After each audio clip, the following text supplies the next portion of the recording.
Hello and welcome back to another episode of Smell Good, Feel Good Fragrance.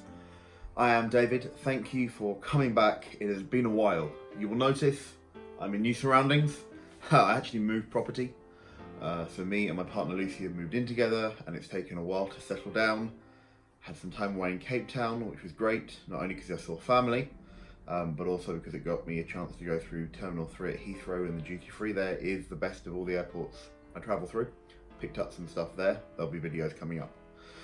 Today, for the first time back, I thought I would do a review, actually that I was asked to do in a previous video, one of the comments below. And so today we are talking about one of the first really top-end fragrances that I bought and was really keen to try out, and that is Dior Homme Parfum. Now, this has been in quite a lot of people, top 10 beast mode, top 10 leathers, and in fact, shout out to Jeremy Fragrance because I wanted to get this, having seen him talk about it when I was searching for a leather scent. Now, one of the things I admire most about Christian Dior is that they have very tight control over their fragrances. They grow a lot of their own ingredients that they then use to distill and then create the scents that go into the Dior or the Homme line, the Intense line, all of those things, even Sauvage. A lot of the ingredients are grown in their own private gardens. And what it means is they have very tight control over the quality. It also means that they, maybe where other brands sometimes change formula, certainly my experience with Dior so far is that bottles of this seem to be as good and as strong as before. So the first thing to highlight is that the Dior Parfum lasts for an age. On clothes, on fabric, on skin, this is a true beast fragrance. It's also a very grown-up fragrance. That's not to say you have to be old to wear it. It's not a fragrance for old people. But the top notes are very much sandalwood and iris. There's a little bit of a very kind of slight citrusy back note, but it's very creamy sandalwood and iris. It dries down in the middle. There's a little bit of rose and then leather, and the whole base of this is kind of irisy, powdery leather. It's a very sophisticated fragrance, and maybe that's the best word, sophisticated. I love wearing this in the evenings if I'm going on a date night, or if we're going out to the theatre or to a musical. I love wearing this if I'm spending a day with Lucy on a day off going through galleries in town. It feels like it's the right kind of location for it. And it is not maybe an old-fashioned fragrance, but where you've got certainly, kind of very citrusy ambroxan, Creed Aventus-y, pineapple, citrus ambroxan, Dior, really strong ambroxan. It's not one of those scents, and it's refreshing to me because it's not. Dior, obviously, lovely bottle. This only comes in a 75ml bottle. It doesn't come in a bigger or smaller, it's one size.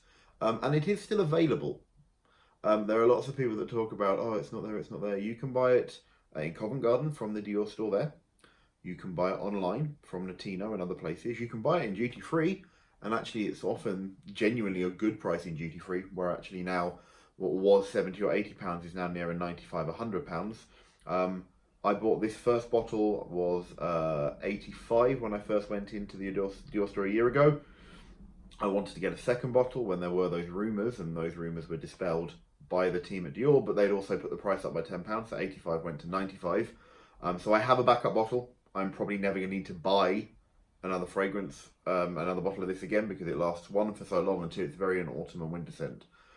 Certain things for me, Tuscan leather. Do you know what? If I wear it in summer in a cool evening, fine. This is very much not a hot weather scent. There's almost, from the base, because there's that creaminess from the sandalwood and the iris, there's almost a slight kind of chocolatey nature that comes from it. So it's not a gourmand per se, but it's got a slightly chocolatey base note. Being Dior the sprayer is superb.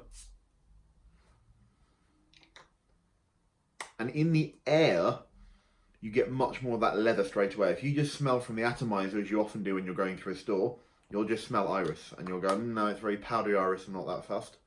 In the air, you get that leathery, almost if you were to go into an old library with leather-bound books. If you go to a country house, for example, and they've got, now we're in the library where the family would retire in the evenings. That smell of wooden furniture, leather-bound books, the dustiness from the iris is there. And it feels really of that place. It feels of a stately home or a country house from the history certainly in the UK. And I love it. I absolutely love it. It lasts forever. I have jumpers that if I spray this on, and it's particularly things like a knitted jumper where you've got quite a wide open fabric, I can put the jumper into the cupboard or hang it on a hanger, and the next day it smells as strong as when I sprayed it. I can often spray this on my arms and the next morning still faintly smell the leathery irisness, which for me is phenomenal because fragrances don't last, which means for most of you lucky enough to have good skin longevity, you'll probably find this is quite pungent still 7, 8, 9, 10 hours down the line, which is good because it's always nice to get a fragrance that if you're buying a perfume, a parfum concentration, comes across as that as well. So it is one of my all-time favourite scents. If I was to take just one bottle, if someone was saying run into a burning building and take one bottle to keep, it would probably be this because it's such a unique scent. The fragrances that are being made now don't really come out like this anymore in terms of the strength, in terms of that combination of scents. And I love that there's a kind of a very strong classicness to it. Price-wise, not too bad. If we're doing my favourite rating of 1 to 10, this is definitely a 10. I have another bottle. I considered buying 2 at the time when it was a rumour they might not, produce it anymore, which would have been churlish. But yeah, it is such a good scent. I urge you, if you get a chance, if you're travelling through duty free, they almost always have this as an option. Try it, spray it into the air or onto paper, let it air for a couple of moments. Otherwise, you won't truly understand that leathery note that everyone says is there. And enjoy. It is beautiful, beautiful stuff. And I strongly suggest that if you want to smell good, feel good, and feel really classy, that Dior Homme Parfum is the one to go for as well. There are a lot of videos for me to catch up on. So when I went through Heathrow, I bought some stuff from the replica range. I've been rediscovering some of my leather scents as it's kind of getting a bit cooler. And there are some videos coming out almost as a getting ready for that autumn winter.